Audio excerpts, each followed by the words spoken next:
Assalamualaikum warahmatullahi wabarakatuh. Alhamdulillah wassalatu wassalamu ala Rasulillah wa ala alihi wa sahbihi wa mawalah, amma ba'd.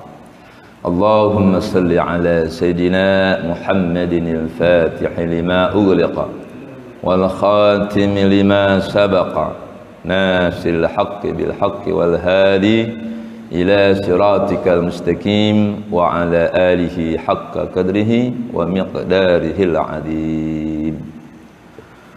Qala Allah subhanahu wa ta'ala fi kitabil karim, a'udzu billahi minasy syaithanir rajim, bismillahirrahmanirrahim.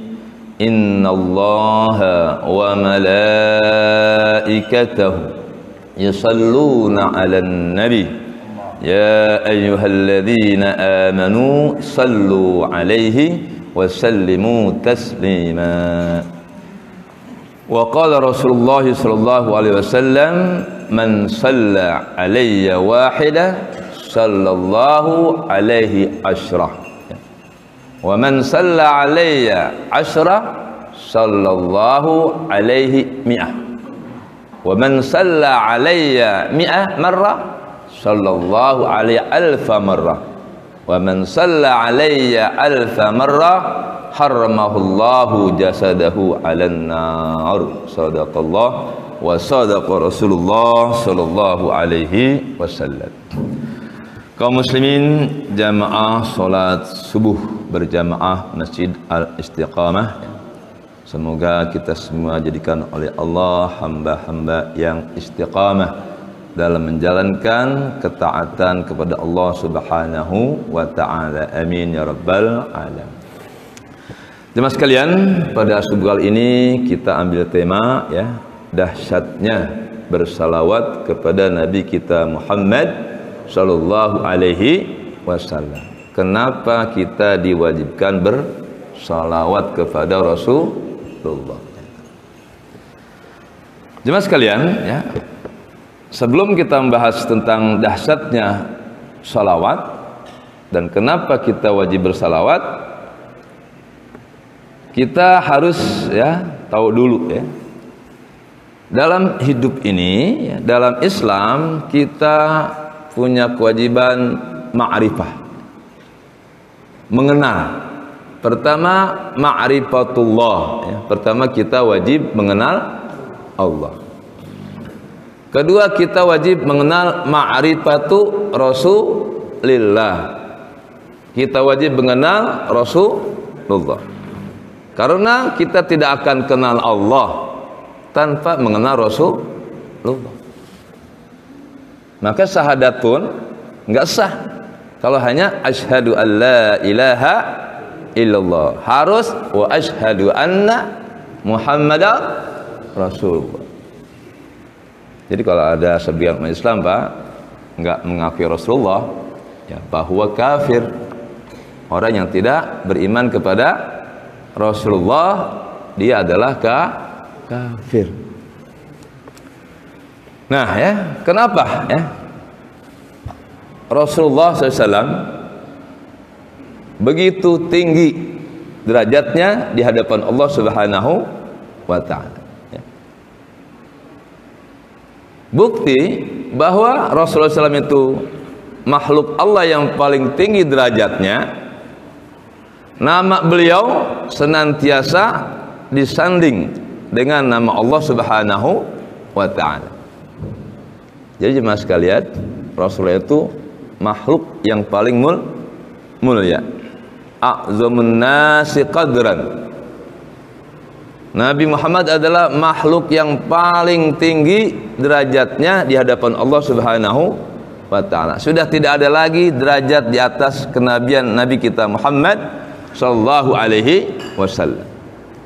Sampai Nabi Adam, ya, para nabi, bahkan Nabi Adam itu apa? Nabi yang pertama kali, ya, diutus oleh Allah Subhanahu wa ta'ala. Tapi derajat Nabi Adam masih di bawah derajatnya Nabi kita Muhammad sallallahu alaihi wasallam. Bahkan bukan Nabi saja, Para malaikat pun itu derajatnya masih di bawah Nabi kita Muhammad sallallahu alaihi wasallam. Bahkan ada keterangan, seandainya bukan karena Nabi kita Muhammad, maka Allah tidak akan ciptakan alam semesta ini, saudara-saudara. Coba bayangin ya. Allah tidak akan ciptakan alam semesta kalau bukan karena Nabi kita Muhammad sallallahu alaihi wasallam. Laulaka ya Muhammad, kalau bukan karena engkau hai Muhammad, lama khalaqtul aflaq, aku tidak akan ciptakan alam semesta ini. Jadi Pak, kehadiran kita di alam dunia pun tidak lepas dari Rasulullah sallallahu alaihi wasallam. Untuk itu ya, mari ya kita kaji tentang dahsyatnya salawat kepada Nabi Muhammad. Kenapa ya salawat kepada beliau diwajibkan? Bahkan banyak ibadah kita Pak tidak diterima kalau tidak bersalawat. Salat 5 waktu wajib nggak? Wajib. Kalau enggak ada salawatnya sah nggak? Jadi salawat kepada Nabi Muhammad itu benar-benar penentu sahnya atau tidak salat kita. Kita coba ya jemaah sekalian, kapan kita wajib bersalawat? Dalam salat kan? Nah, tahiyat. Bahkan jadi rukun, salah satu rukun. Kalau satu rukun saja ditinggalkan, maka salatnya tidak sah. Kemudian ya, kapan lagi kita bersalawat selain di salat? Khutbah Jumat. Apabila ada khatib Pak lupa bersalawat, batal khutbahnya. Kalau batal khutbahnya, batal salat Jumat. Bayangin Pak ya, derajat Nabi Muhammad sampai seperti itu ya. Salat kita enggak sah. Kapan lagi kita wajib berselawat? Ketika berdoa ya. Doa kita tidak akan naik ke langit Pak tanpa baca salawat. Mahjub, doa manusia semuanya terhijab, balik lagi ke dunia kalau tidak bersalawat. Nanti lihatin ya, para imam yang ngerti agama kalau mimpi doa pasti salawat Pak.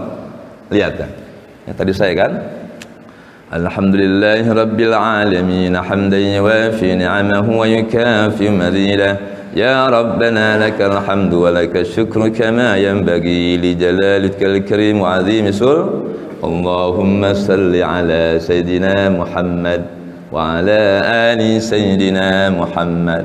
Kalau saya dengan salawat Fatih, Allahumma salli ala Sayyidina Muhammadin al-Fatih lima ughliqa wal khatim lima sabaqa nasiril haqqi bil haqqi wal hadi ila siratikal mustaqim wa ala alihi haqqa qadrihi wa miqdarihi al-azim. Bi'ai sigati salat, silahkan bebas dengan sigat salawat manapun. Ada yang salawat nariyah, ada yang salawat munjiah dan lain sebagainya. Ada yang salawat ibrahimiyah. Salawat ibrahimiyah itu apa yang dibaca dalam salat ya. Allahumma shalli ala sayyidina Muhammad wa ajal kama shallaita ala Ibrahim wa ala ali wa barik ala sayyidina Muhammad wa ala ali Muhammad kama barakta ala Ibrahim wa ala ali Ibrahim fil alamin innaka Hamidum. Banyak Pak, ribuan bentuk salawat ya yang ada di dunia ini, baik yang langsung datang dari Rasul maupun yang disusun oleh para alim ulama dan para aulia. Kapan lagi kita bersalawat? Lihat dalam salat janazah. Nah ya, salat janazah tanpa salawat batal. Kapan salawat dibaca dalam salat janazah? Ketika habis takbir kedua, Allahu Akbar, pertama Fatihah, Allahu Akbar kedua, Allahumma salli ala sayyidina Muhammad wa ala ali sayyidina Muhammad kama sallaita ala Ibrahim wa ala ali Ibrahim wa barik ala sayyidina Muhammad wa ala ali sayyidina Muhammad kama barakta ala Ibrahim wa ala ali Ibrahim fil alamin innaka Hamidum. Baru Allahu Akbar. Kapan lagi kita wajib bersalawat? Indal adzan wal iqamah. ketika kita melakukan azan dan iqamah. Enggak sah kalau tidak nyebut nama Nabi kita Muhammad sallallahu alaihi. Nah, coba aja sekali-kali muazin enggak ada Nabi Muhammad dari situ. Itu Pak, tegur ya. Asyhadu an la ilaha illallah. Dia langsung hayya 'alas shalah. Langsung Pak bilangin. Syahadat nubuahnya. Ada kurang kamu tadi, ulangi. Harus ya. Karena bisa aja dia lupa kan? Atau bisa dia sengaja. Naudzubillah min dzalik. Ketika adzan kita wajib menyebut nama Nabi kita Muhammad sallallahu alaihi wasallam. Kemudian ya ketika doa tadi, kemudian inda dukhulil masjid. Nah, Pak ya, tolong ketika masuk masjid bersalawat kepada Nabi ya. Idza dakhala ahadukum, kata Nabi, apabila salah seorang kamu masuk dalam masjid, falyusallim 'alan nabi, maka bersalawat dan salamlah kepada Nabi Muhammad. Wal yaqul, setelah bersalawat baru baca doanya, Allahumma ftahli abwaaba rahmatik. Jadi Pak, mulai besok atau ntar nih masuk masjid bersalawat, keluar masjid bersalawat. Nanti Bapak keluar, Allahumma shalli ala sayyidina Muhammad wa ala ali sayyidina Muhammad, baru baca doanya, Allahumma tahli abwaaba rahmatik. Kemudian ya ketika ala safa wal marwah, kapan kita bersalawat? Ketika di safa dan marwah. Lagi ngapain tuh? Sa'i ya, kita harus bersalawat. Anna Nabi kana yukabbir ala safa salasan. Nabi ketika di safa itu takbir 3 kali. Ya. Allahu akbar. Allahu akbar. Allahu akbar. La ilaha illallah wahdahu la syarika lah. Lahul mulku wal hamdu wa huwa ala kulli syai'in qadir. Summa yusalli 'alan nabi. Kemudian bersalawat. Allahumma salli ala sayyidina Muhammad wa ala ali sayyidina Muhammad. Kemudian kapan kita bersalawat? Inda jitima'il qaum, ketika berkumpulnya suatu kaum. Pak kalau kumpul-kumpulan Pak, apapun itu rapat, cakep banget ya. Kalau ada seorang pejabat atau direktur ketika memimpin rapat, dia ngajak bersalawat. Tolong dah yang menjadi pejabat di sini ajak peserta rapatnya bersalawat. Pernah Pak, ketika Bapak rapat bilang, ya peserta rapat yang kami muliakan, agar rapat kita ini mendapat keberkahan dari Allah, mari kita bersalawat. Belum pernah kan kayaknya ya? Suatu yang aneh kali ya. Awas Pak. Pokoknya kumpul begini nih, jangan kagak salawat. Karena kalau suatu perkumpulan tidak ada salawatnya, apa kata Nabi? Majtama'a qaumun summa tafarraqu an ghairi dzikrillah wa salati 'alan nabi illa qamu an antana min jifa. Apabila suatu kaum berkumpul, perkumpulan apapun, kemudian berpisah, bubar dari perkumpulannya tanpa zikrullah dan tanpa salawat kepada Nabi, maka perkumpulannya itu lebih bau daripada kotoran onta, atau bahasa kitanya tai kering. Awas, hati-hati ya, jangan Bapak kumpul nggak ada salawat. Itu perkumpulan Bapak nilainya lebih hina daripada tai kering. Awas, hati-hati ya, jangan sekali-kali kita kumpul di kantor dimanapun tidak ada salawat. Kalau kepengen perkumpulannya mendapatkan pahala dari Allah Subhanahu wa ta'ala, kalau tidak ada salawatnya, perkumpulan tersebut sia-sia. Bapak ada arisan Pak ya, langsung makan pulang. Jangan Pak, sayang, itu kumpulin warga susah loh, sebulan sekali. Ajak zikir dulu, ajak salawat, ajak berdoa, baru makan. Biar makanan minumannya jadi berkah. Itulah kenapa ulama-ulama dahulu Pak. Saya punya guru Mu'alim Sidik Pak, sekarang udah almarhum rahimahullah. Itu setiap saya kasih jamuan Pak, apapun, kopi, roti, makanan, dia nggak langsung makan Pak. Dia pasti ngajak kita, mari kita baca surah Al-Fatihah, mari kita bersalawat kepada Rasul, agar makan minuman yang kita makan ini jadi berkah, jadi darah, dan darahnya nanti bisa membuat semangat ibadah kepada Allah Subhanahu wa ta'ala. Nah, kenapa ulama ahli sunnah wal jamaah mengadakan maulid Nabi kita Muhammad sallallahu alaihi wasallam? Salah satu dalil maulid adalah ini: apabila kamu berkumpul baca salawat,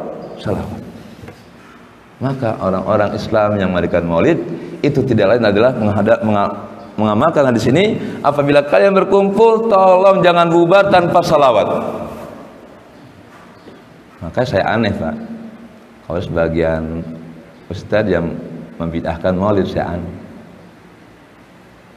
Al-Imam As-Suyuti dalam fatwanya beliau mengatakan, mal maulidu, peringatan maulid itu tidak lain illa ijtima'ul muslimin. Maulid Nabi adalah kumpulnya orang Islam. Boleh nggak kita kumpul? Boleh nggak kumpul?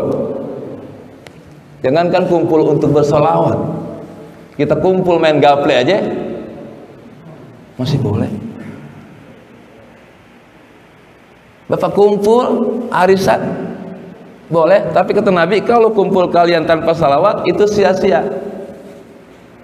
Makanya biasakan Bapak Ibu sekalian, kumpul apapun salawat. Ibu-ibu belanja sayuran ntar pagi Bu ya, kumpul kan?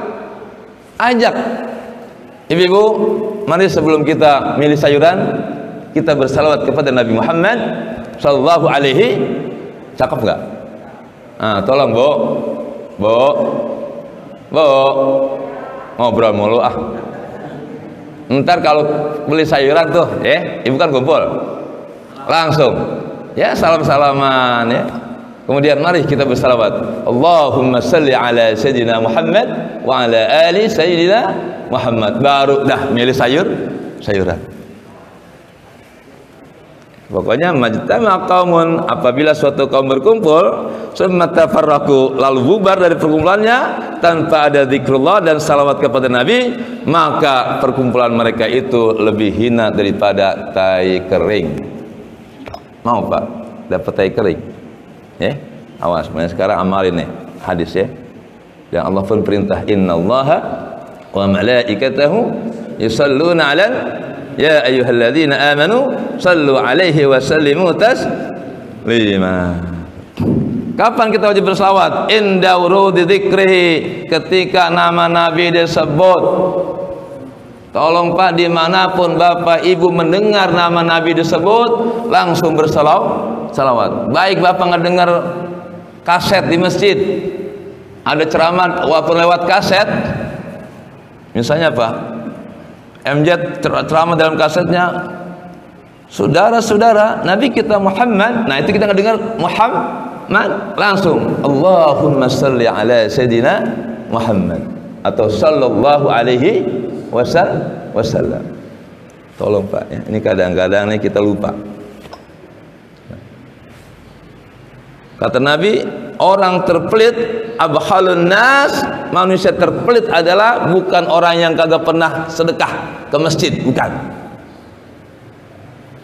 bukan orang yang gak pernah ngasih minta-minta di lampu merah, bukan orang yang kagak mau minjemin kepada tangga yang miskin, bukan.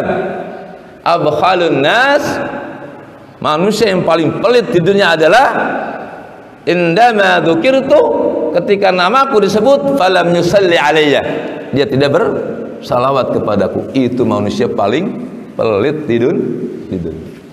Salawat pakai duit nggak Pak? Enggak kan? Hanya Allahumma salli ala Sayyidina Muhammad atau sallallahu alaihi wasallam. Dan tolong dah Pak ya, kalau di HP Pak jangan suka disingkat tuh Pak, SAW, jangan Pak. Lengkapin aja sallallahu alaihi wasallam. Ya, kalau SAW apaan SAW ya? Saw. Tolong deh Pak ya, mulai sekarang.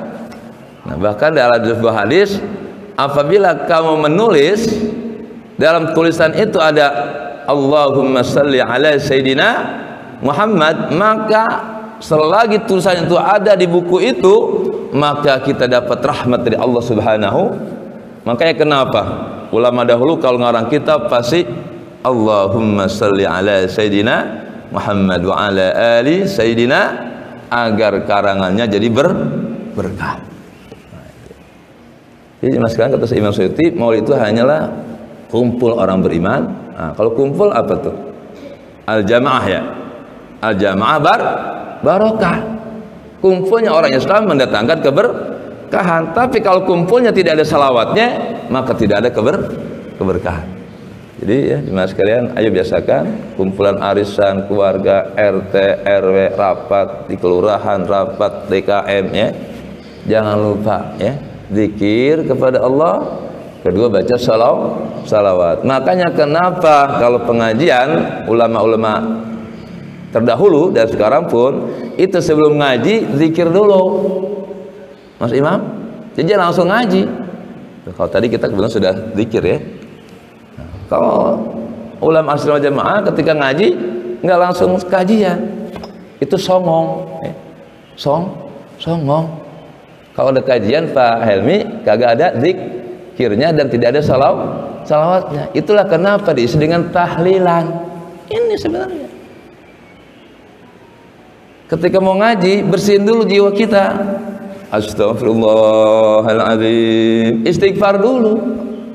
Li wali walidayya walidawil huquqil wajibati alayya minal mu'minina wal mu'minat wal muslimina wal muslimat al ahya'i minhum wal istighfar minimal 3 kali. Itu dipimpin oleh Ustaz. Habis istighfar ngapain? Baca Quran, Yasinan, terserah apa al-mulk baca. Jangan kagak dibaca Al-Quran dalam pengajian.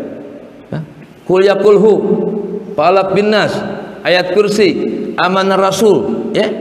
Kemudian zikrullah, tasbih, tahlil, tahmid, kemudian salawat, baru doa selesai, baru ngaji. Karena kalau saudara-saudara ngaji tanpa zikrullah, tanpa salawat, itu hati susah nerima ilmu. Pak, awas. Makanya mohon maaf ya. Kalau alumni madrasah itu sebelum ngaji sama ustad pasti baca doa dulu dan panjang doanya, bahkan ikrar dulu. Wa ba'du fa inna walhamdulillahi kadadina billahi rabba wa biislami dina wa muhammadin nabiyya wa. Itu kalau di madrasah pasti itu sebelum belajar baca doa dulu. Nah, coba kalau di sekolah negeri SD, SMP, SMA pernah suruh baca wa ba'du fa inna walhamdulillahi kadadina billahi rabba wa biislami dina wa muhammadin nabiyya wa rasula wa bil qur'ani imama. Janji setia Pak ya. Mohon maaf, kenapa sekarang anak-anak Indonesia enggak hafal Pancasila? Ya karena enggak dibiasakan. Coba setiap masuk suruh baca Pancasila dulu apa? Lebih hafal Al-Fatihah kan daripada Pancasila. Ya emang begini kondisinya. Apalagi UUD 45 ada yang hafal Pak? Enggak ada kan? Ya karena enggak dibiasain. Kalau ABRI ada apa tuh? Janji setia apa ya? Panca marga hafal. Nah, orang Islam Indonesia Pak dari kecil kalau sekolah di madrasah pasti ikrar setiap paginya. Wa ba'du fa inna walhamdulillahi qad radina billahi rabba wa bil islami dina wa muhammadin nabiyya wa rasula wa bil qur'ani imama wa bil ka'bati qiblatan wa bil mu'minina ikhwana wa tabarra'na min kulli dinin yuhalifu dinal islam amanna bi kulli kitabin anzalahu Allah wa bi kulli arsalahu Allah. Ini sudah jarang Pak di Indonesia. Makanya rakyat Indonesia pinter mah pinter tapi kagak berkah. Beda dengan santri zaman dulu, ilmu mah kagak banyak tapi berkah. Ayolah mulai sekarang Bapak ingin berkah apa enggak hidupnya? Bapak berkah hidupnya kalau keluarganya Pak diadat zikrullah dan bersalawat kepada Nabi kita Muhammad sallallahu alaihi wasallam. Ibu malain anak Bu pakai salawat, Allahumma salli ala sayyidina Muhammad. Nah, cepat mandi nah. Ibu ngomelin suami pakai salawat, Bang, Allahumma salli ala sayyidina Muhammad. Salat Bang, jemaah di masjid Al Istiqomah. Bapak marahin istri pakai salawat, Neng, Allahumma salli ala sayyidina Muhammad. Bikin abang kopi Neng. Ya. Nah, karena nanti akan kita bahas tentang dahsyatnya salawat. Ini baru tempat-tempat kapan kita bersalawat. Ketika disebut nama Nabi langsung salawat. Kalau kagak berarti Bapak termasuk orang terpelit di dunia. Ya, kalau Bapak pelit di dunia, Nabi pun nanti akan pelit di akhirat. Bapak nggak dapat syafaat Nabi di akhirat. Ketika di dunia pelit. Kemudian inda tarafain nahar, kita bersalawat ketika datang pagi dan datang sore hari. Ntar Pak bersalawat ketika matahari terbit. Allahumma salli ala sayyidina Muhammad wa ala ali sayyidina man salla alayya hina yasbih, kata Nabi. Siapa orang yang bersalawat kepadaku ketika datang pagi hari, wa hina yumsi, dan ketika datang sore hari, asran 10 kali, adrakatu syafaati yaumal qiyamah, dia akan mendapatkan syafaatku di hari kiamat. 10 pagi, 10 sore. Kalau saya alhamdulillah bukan 10, saya rutinkan 100 pagi hari, 100 di sore hari. Karena ada hadisnya, man shalla alayya wahidatan, kalau kita bersalawat kepada Nabi 1 kali salawat, Allah balas dengan 10 salawat. Kalau kita bersalawat 10, Allah balas 100. Kalau kita salawat 100, Allah kasih 1000. Nah, orang yang dapat 1000 salawat akan Allah haramkan jasadnya tersentuh api neraka. Makanya lebih baik Bapak Ibu baca salawat Pak daripada banyak duit ya. Banyak duit Bapak Ibu belum jaminan terhindar dari api neraka. Bapak jadi pejabat, pensiun dapat 5 miliar, nggak menjamin tuh uang 5 miliar itu apa nanti di akhirat kita selamat dari neraka.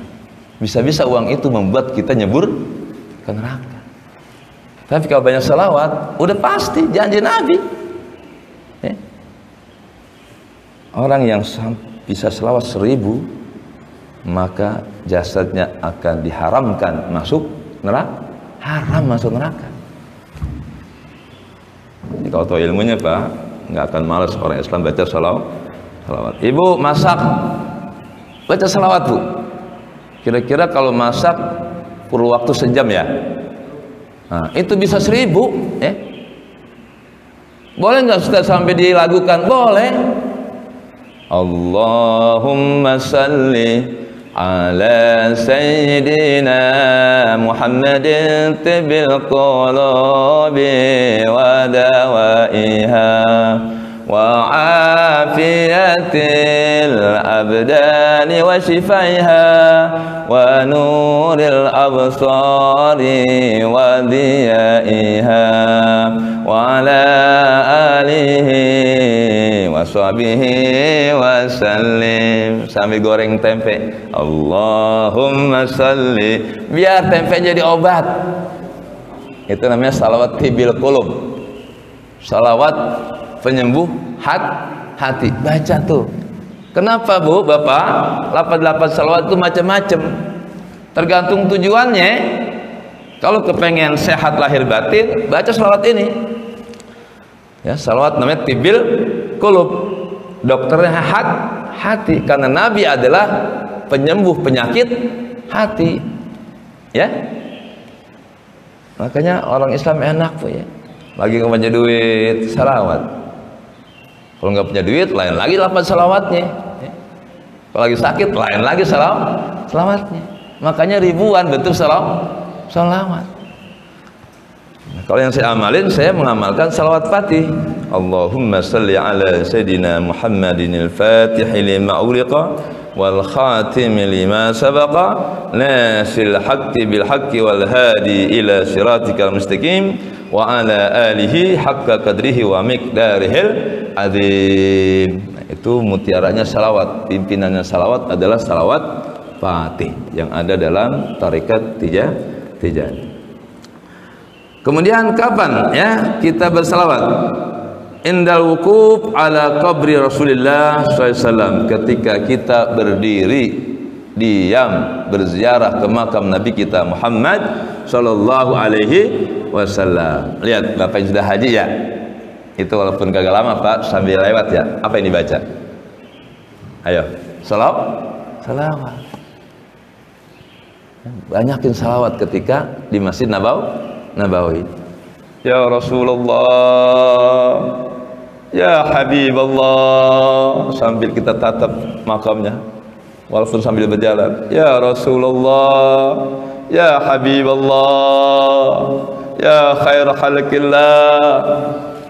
Nangis Pak ya kalau kita baca salawatnya di depan makam Nabi kita Muhammad. Lain Pak dengan salawat kita di tanah air. Makanya untunglah ya jemaah yang punya rezeki dan rezekinya itu senantiasa untuk ya haji dan umrah ya.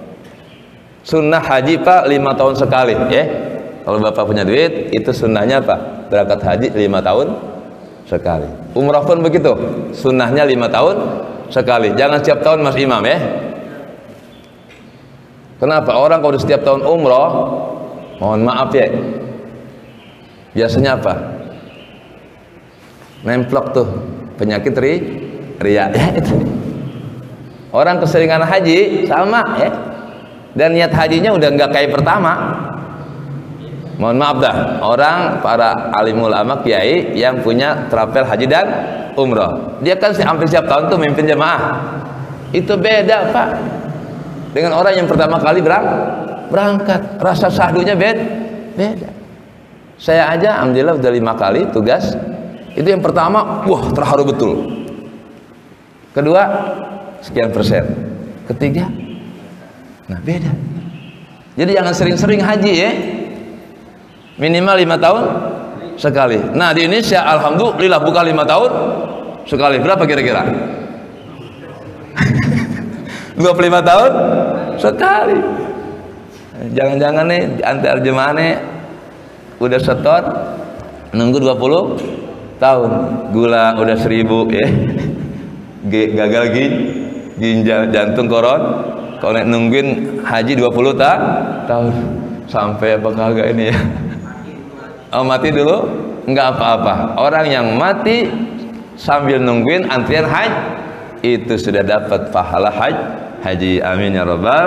Dan sekarang mau daftar aja dulu Pak ya. Ya cita-cita, jangan punya duit disimpan aja. Ntar Bapak tinggal mati, rugi loh ya.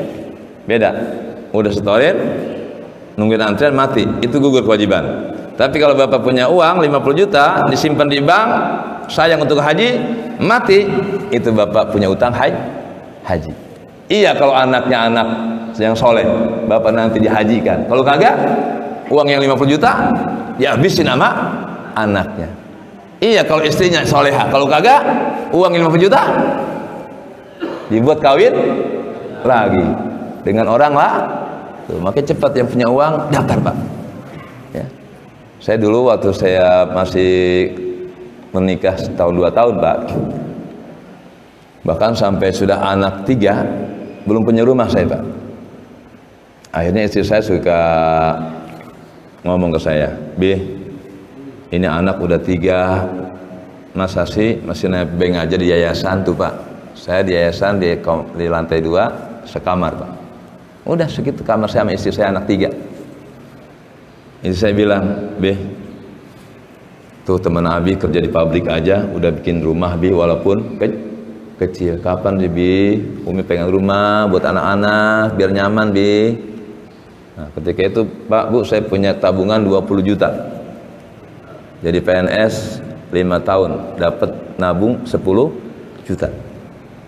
Istri pengen rumah, saya pengen haji. B. Rumah, enggak haji. Rumah, haji. Kenapa saya begitu? Kalau rumah nih, habis mati, Umi pulang ke orang tua. Rumah orang tua masih luas, bisa nebeng. Tapi kalau habis mati belum haji, bagaimana pertemuan Abi di akhirat nanti? Haji. Langsung Pak. Saya setor haji kepada salah seorang kiai yang punya travel haji. Kiai, saya pengen berangkat bareng kiai ah. Kata Kiai Haji Nawawi, Ustaz, ya Allah, coba kau daftar kemarin, berangkat tahun ini. Kalau yang hari ini berarti tahun depan. Ya udah, nggak apa-apa. Kata istri, tuh kan dia emang buat rumah. Enggak apa-apa, tahun depan pun saya stop. Nunggu setahun kan Pak? Nah, dalam proses penungguan setahun, oleh Allah diuji saya. Orang tua sakit keras dan masuk ke rumah sakit haji pondok gede, perlu biaya 20 juta. Bayangin Mas Imam, ini duit buat haji. Orang tua sakit, butuh uang 20 juta. Haji orang tua, haji orang tua. Kalau tadi kan apa? Haji rumah, haji rumah. Langsung saya minta nasihat kepada para ulama, Kiai, ini gimana ya? Saya pengen haji, udah store, tapi orang tua saya sakit. Amar, emangnya ente nggak baca hadis Nabi, ridho biridhol walidain. Ridho Allah ada pada ridho orang tua. Kalau anda pengen dapat ridho Allah orang tua, urus orang tuamu yang sedang sakit. Ambil uang untuk hajimu. Langsung Pak saya ambil untuk ngobatin sakit orang tua. Langsung orang tua saya pulang dari rumah sakit. Apa yang terjadi Pak? Orang tua situ doa, Ma, gue doain lo biar hidup lo makin berkah, biar bisa bikin rumah, biar bisa berangkat haji. Tuh Pak, jadi uang setoran haji saya buat orang tua yang sedang sakit, digantikan doa orang tua. Enggak lama kemudian Pak, itu saya dapat undangan haji dari Arab Saudi bersama istri lagi hajinya. Tuh Pak ya. Tuh, kenapa tadi saya memilih akhirat? Rumah haji orang tua sakit. Ya. Kalau kurang ilmu, haji dong ya. Tapi kalau ilmunya sampai, orang tua dulu. Karena Nabi pun ketika ada anak muda pengen berjihad, ya Rasul, aku ingin jihad bersamamu, aku ingin mati syahid biar aku dapat surga. Apa kata Nabi? Masih ada orang tua yang sedang sakit, berjihadlah, rawat orang tua. Dilarang Pak, anak muda itu berjihad bersama Nabi melawan orang kafir. Berjihadlah dengan merawat ayah ibumu yang sedang sakit. Kagak dikasih ikut. Ya, ternyata berbuat baik kepada orang tua lebih wajib daripada haji. Nah, saya ingat hadis itu. Oh iya, udah.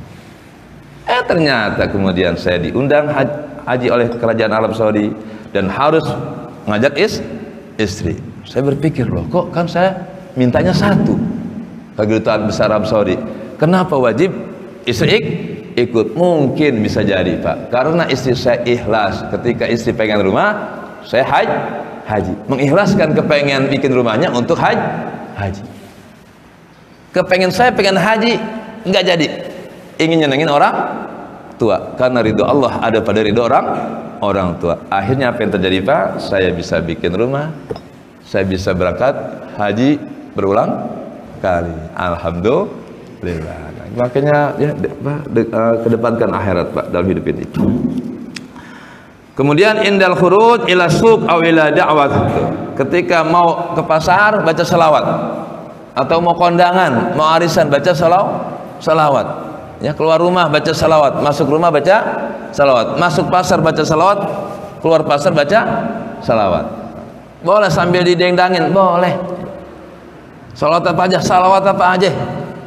Walaupun lafaz salawat yang paling pendek, Allahumma sholli ala Muhammad wa ala ali Muhammad. Kenapa nggak ada sayyidinanya? Kenapa Nabi nggak ngajarin Allahumma sholli ala sayyidina Muhammad? Kenapa? Nabi itu orang yang sangat tawadu. Yang bedanya Mas Imam, kalau Mas Imam orang tawadu pasti gini, Udah panggil aja saya Mas Imam. Tuh.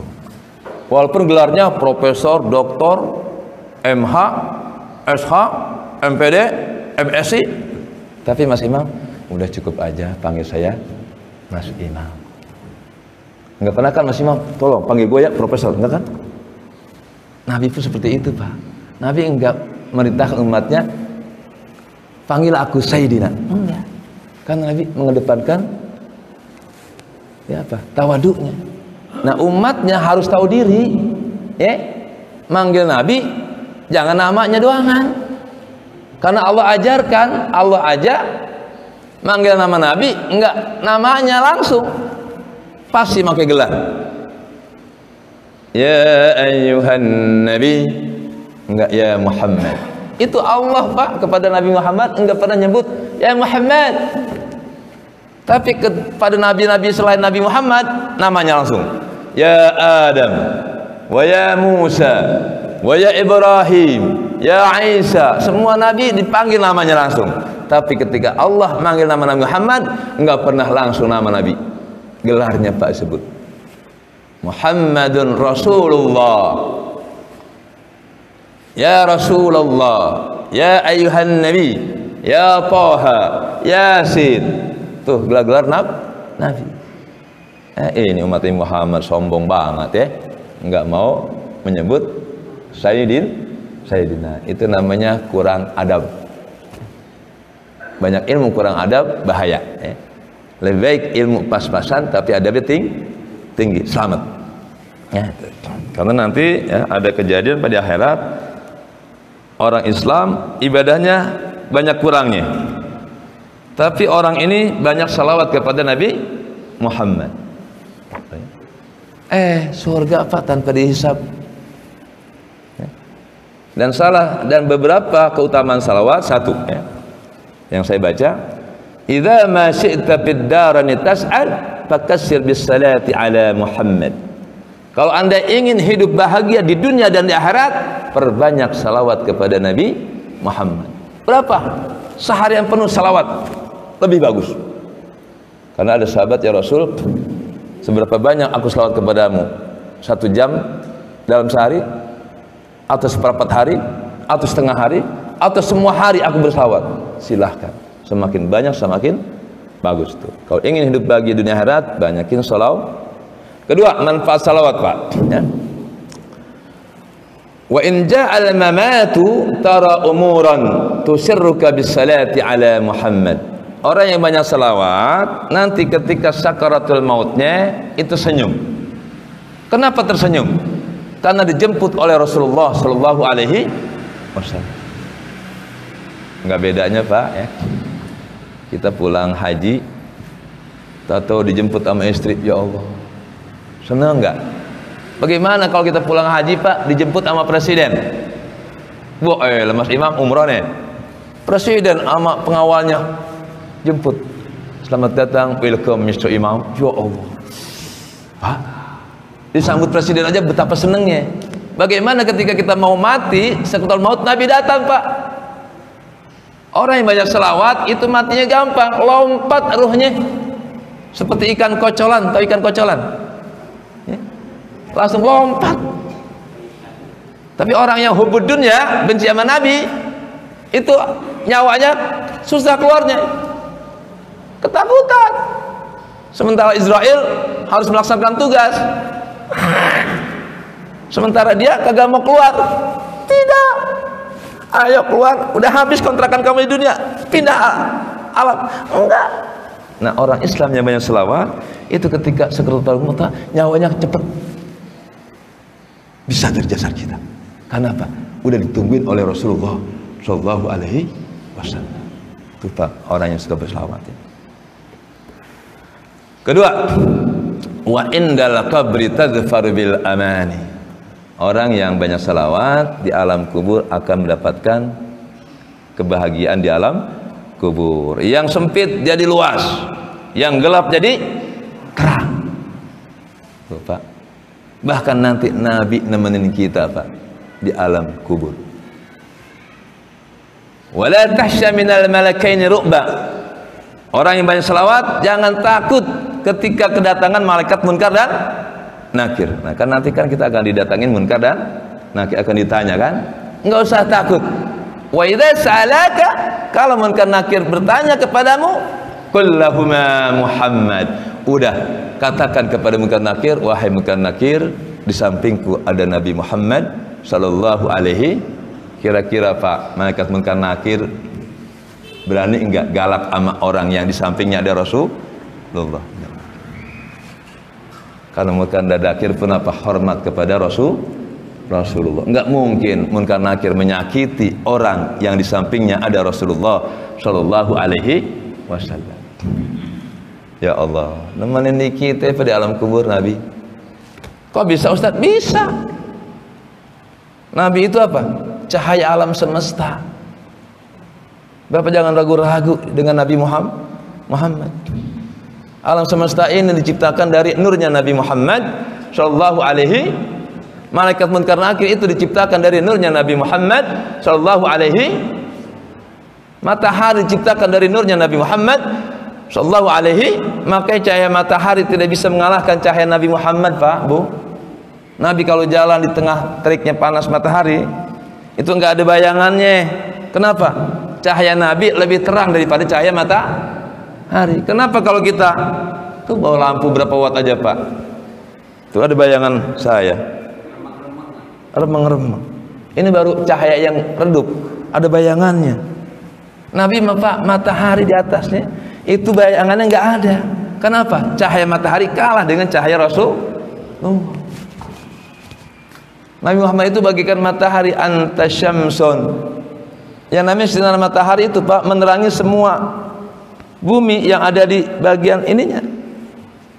Asal mau nggak tidak kita menerima cahaya Nabi Muhammad. Maka di alam kubur cahaya Nabi masuk.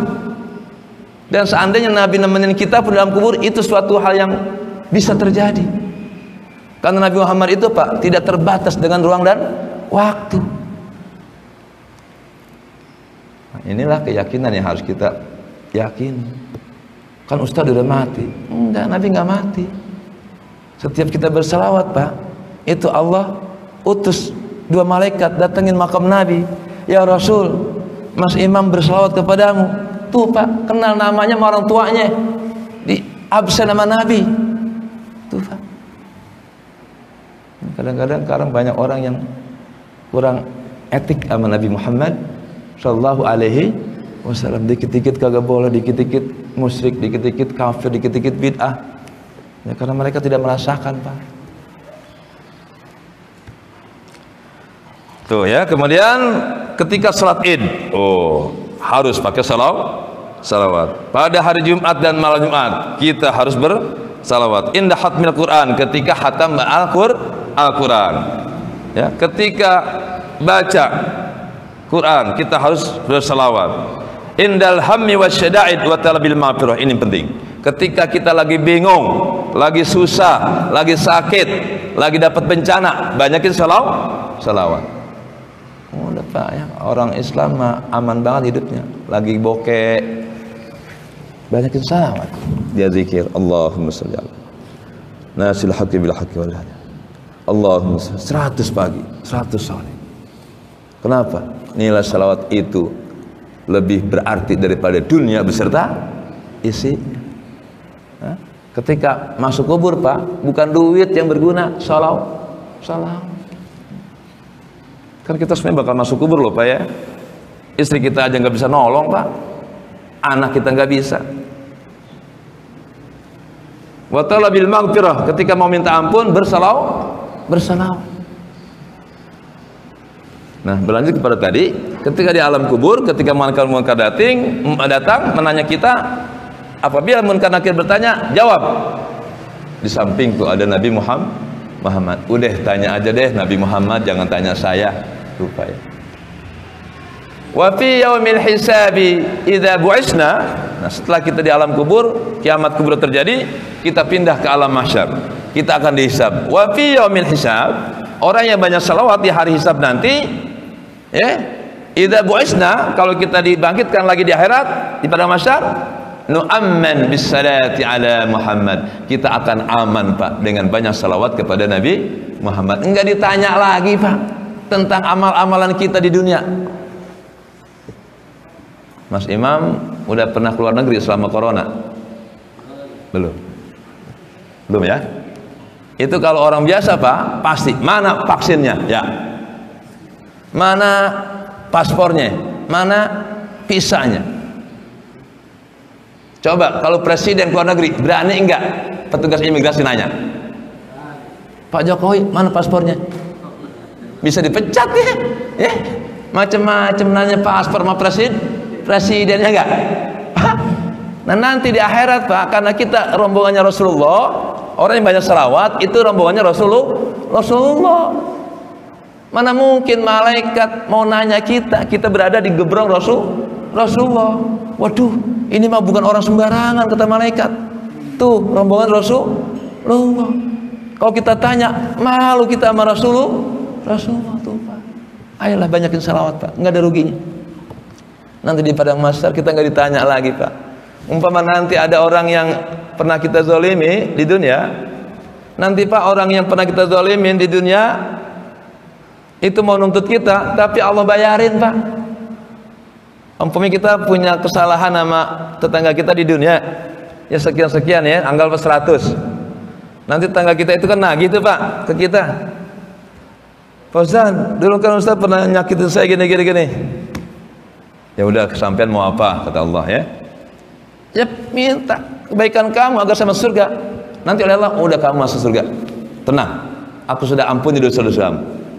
Nah, orang yang banyak salawat itu apa? Allah bikin ridho orang lain yang pernah zaliminya. Itulah manfaat salawat.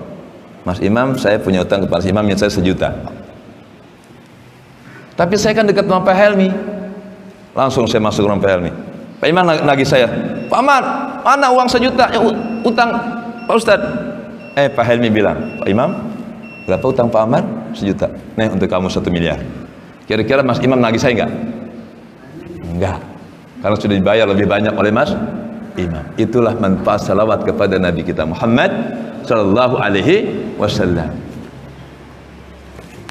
Emang kalau tahu ilmunya Pak, enggak bakal malas berapa salawat. Tapi karena enggak tahu ilmunya, pengennya tidur aja, pusing aja bawaannya. Kenapa? Ketika pusing kagak bersalawat. Allahumma salli ala sayyidina Muhammad wa ala ali sayyidina Muhammad sallallahu ala Muhammad sallallahu alaihi wasallam. Apa saja bentuk salawat. Mau tidur salawat Pak, banyakin Bu ya. Bangun tidur salawat. Nah kemudian nanti ketika disirat, nah karena surga itu Pak adanya setelah neraka. Pada mahsyar neraka surga. Nah, kalau orang Islam Pak itu nggak masuk neraka. Wah enak. Iya, yang masuk neraka itu hanya orang-orang kafir. Yang namanya masuk lewat pintu tuh. Orang Islam kan pintu neraka ditutup untuk orang Islam. Tapi karena surga adanya di antara mahsyar dan surga harus lewat neraka. Makanya orang Islam menyeberang dari mahsyar ke surga. Nah, nanti ada orang Islam yang kecemplung ke neraka. Bukan masuk Pak, kecemplung. Beda. Ya. Yang masuk neraka itu masuk lewat pintu. Nah, orang kafir itu digiring Pak. Wasiqal ladzina kafaru ila jahannam dzumara. Orang kafir Pak digiring ke neraka lewat pintunya. Pintu neraka dibuka. Rombongan. Bahkan setiap orang Pak ahli neraka itu dirantai dengan 70 rantai. Matanya dirantai, kuping dirantai, hidung dirantai, 70 ditarik malaikat. Lewat pintu neraka. Orang Islam mah kagak. Lewat neraka. Kecemplung. Makanya ninggal bapak ibu mau kecemplung maka kagak. Enggak mau kan? Banyakin salawat. Kalau banyakin salawat itu nanti apa? Malaikat yang ngawal Pak. Pakai poreder.